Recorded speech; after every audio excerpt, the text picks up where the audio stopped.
Thanks for making the Locked On Ole Miss podcast your first listen every day. We're free and available wherever you get your podcast, including YouTube. We're part of the Locked On Podcast Network, your team every day. Everydayers.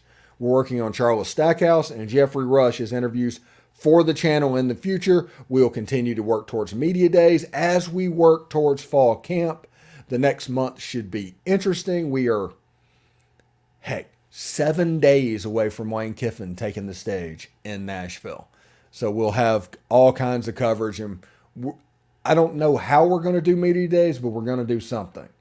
And there will be something very Lane Kiffin specific. You can expect several videos that day, and perhaps all through the weekend based off of the Lane Kiffin and player appearances at SEC Media Day. Should be really good. Also have people that are going to be there that can get into these small gaggles of players. So the Locked On Ole Miss podcast is kind of going to be everywhere for SEC Media Days. That's pretty cool. We're growing like a weed, and we've been charting on the U.S. charts pretty much every day for the last month, and that is a really cool thing, and that is all because of you. I mentioned yesterday in the Locked On College Network, I'm in the top 10 in YouTube views, audio downloads, average percentage viewed. And if you look at the teams that are around there, much larger fan bases. So I do want to give you guys a ton of credit. Thank you very much for joining the show, because we want to make this fun. We want to talk about Ole Miss sports, and the other stuff, we don't necessarily care about. So Texas A&M coming to Oxford, and this is the thing you need to realize about the Texas A&M Aggies, okay? Texas A&M is completely in show-me mode, and what I mean by that is until they beat a Mississippi school, I'm not going to assume they are. It's kind of the opposite of the Ole Miss-Alabama situation. I think Ole Miss on paper has an excellent chance to win that game at Alabama, but until Ole Miss beats Alabama, I'm going to have a hard time believing it's going to happen. And this game is going to be in Vaught-Hemingway Stadium. Ole Miss is likely going to come in 6-2. And Texas A&M, their offense last year, even though Jimbo was kind of bashed on all during season, they averaged over 28 points a game. And now, because they were bashed on the offense, the Real Housewives of College Station has been brought to our attention with Bobby Petrino coming into College Station. And those two are going to fight for the reins of the offense over and over again. Strong personalities. Petrino has tried to push out a head coach before. We are going to watch this game. We're going to look what's happening. And if the schedule gets sideways, it has a chance to be absolutely delicious. But offensively, this is a team that potentially could be pretty good. We're going to talk about the 10 best players. I'm really high on Connor Weigman, and I am really high on those wide receivers. And then Reuben Owens, I think, is going to be a little bit of a dude. So A&M has a chance to be fairly explosive offensively. Now, defensively is a little bit of a different story. This says, the Aggies might have been number one in the nation against the pass, but that's because they couldn't stop anyone running the ball. Now, what we learned last year, and Ole Miss, Arkansas, and Texas A&M all ran the same type defense. And what we found is it got found out. It was not structurally sound. People knew how to attack it, and they were willing to run it. Now, in the Big 12, right, you're going to keep passing no matter what. Your identity trumps all over everything. So you kind of play into that defense's hands. But you look at like Alabama and Georgia and teams like that, the SEC kind of plays a different breed of football. And if you're willing to give them 5 yards of carry running the ball, they're willing to take it. And Vanderbilt kind of figured that defense out against Ole Miss. And everybody followed suit to where, you saw the return to murder ball from Alabama in the second half of that game. And you saw exactly how teams wanted to attack that. And I don't think people realize that if teams change that, and Ole Miss and Arkansas have changed their defense, not so sure about Texas A&M. DJ Durkin's still there, but he probably is going to run a little four-man stuff. So the defense, the talent is probably better than the defense allowed it to look last year. And that's all these teams. I think Arkansas and Ole Miss And Texas A&M has elite talent as well. But I do think structurally, the defense allowed the offense to do other things that this year they might not be able to do against at least two of those teams. I don't know if DJ Durkin's changing. Now, the Texas A&M preview stopped the run. I mean, Quinshon Judkins, good grief, just an absolute beast against A&M last year. Everybody remembers that. Aggies averaged allowing over 2,500 rushing yards. No, it's absolutely nuts. To put this in perspective, the almost 900 yards more than the 2021 defense allowed. It's nearly 1,000 yards more.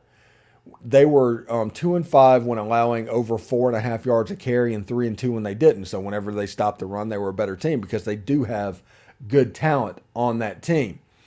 Now, their biggest pickup was Josh DeBerry from Boston College. Denver Harris has gone to LSU.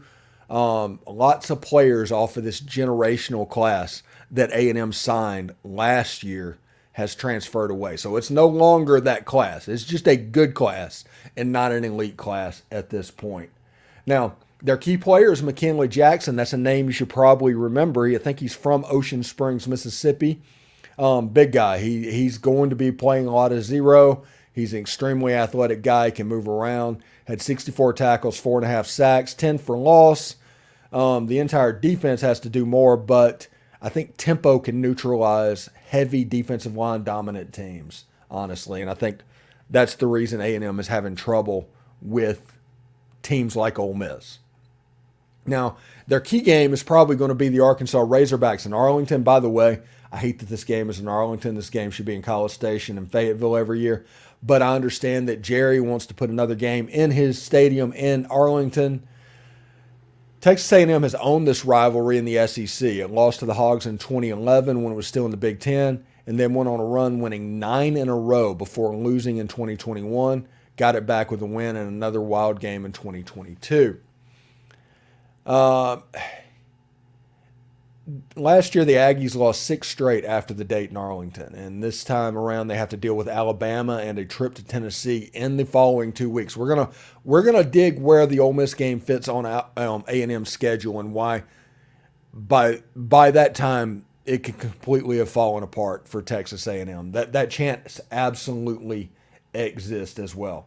Now, if you look at the 10 best players for the Texas A&M Aggies, Damani Richardson, a senior, Bryce Foster Jr., Josh DeBerry, the transfer that came in, a senior. If you know that, it's pretty much upperclassmen. You start with Walter Nolan at 5, Connor Wiegman at 8, Evan Stewart at 9, and Ruben Owens, the true freshman, at 10.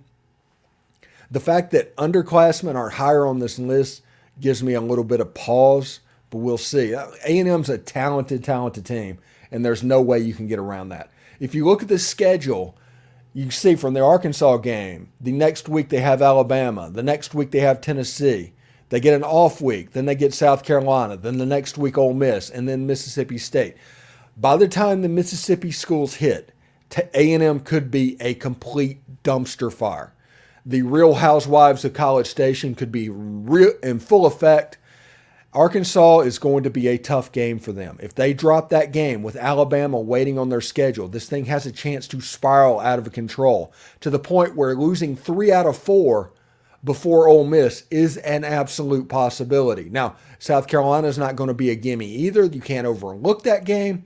And like I said, until they beat Mississippi schools, Ole Miss and Mississippi State, I'm going to assume they can't. If you look at the ESPN FPI for that matchup, Ole Miss has a 60% chance of winning this game. If you look at the 8 games that Ole Miss has on their schedule, you can see that I have Ole Miss at, 7-2 after this game. Every game on this schedule, with the exception of Alabama and LSU, Ole Miss has at least a 60% chance of winning. Now, they have Georgia coming up next. That's a different story. That's a different animal. But ULM, Mississippi State, they're going to be favored in both of those games. So if you want to go chalk, it looks like 9-3. I will continue to do the game by game, but it genuinely looks like 9-3. Georgia has issues as well. They have some things they need to work through. ULM, I'm not necessarily worried about that game. At Mississippi State, 5 days after they play Southern Mississippi, that's going to be an unbelievably brutal game. Whoever designed Mississippi State's schedule should be absolutely fired. But you can see exactly how Ole Miss gets to 9-3. And if they get to 9-3, what is it, the Peach Bowl, the Cotton Bowl, whichever one is the Access Bowl that isn't the Sugar Bowl, I expect Ole Miss to be in. They've been in Access Bowls pretty regularly lately. This isn't necessarily a surprise to anyone. But we'll see exactly what happens as we give our game-by-game previews as well. Should be a lot of fun. Anyway, I hope everybody enjoyed the show today, and thank you for making the Locked On Ole Miss podcast your first listen every day. We're free and available wherever you get your podcast. Everydayers, we got Charles Stackhouse scheduled for next week. We're going to set that up next week, and we've got an okay from Jeffrey Rush, but that one still needs to be scheduled. Technology, no matter, there's about 700 different things that could happen that would cause that interview to be delayed, but that is the plan before we move into media days. Once media days hit, we're going to have Lane Kiffin quotes. We are going to have different stuff. John Gillespie will be in Nashville in the gaggle, the backroom stuff. We're going to have him on the show to find out what's said there. Players that are going there, I think it's DeAndre Prince, Cedric Johnson, and Quinshon Judkins. All of which should be fairly interesting and will represent Ole Miss really well. I'm pretty fired up as we're getting close to this last week before SEC Media Days is over. I think one more show happens before the SEC Media Day weeks kick off. I've already got my credential in and all that good stuff. So we'll see exactly how that goes as well. Should be a lot of fun, but thank you very much for honestly making us everything that we are. And we're going to continue to have fun. We're going to continue to tweak and push the envelope and try and figure out ways to make this more fun and commentary and perspectives and all the stuff that I think makes us great. We're going to continue to do that as well. But thank you very much, and hotty toddy.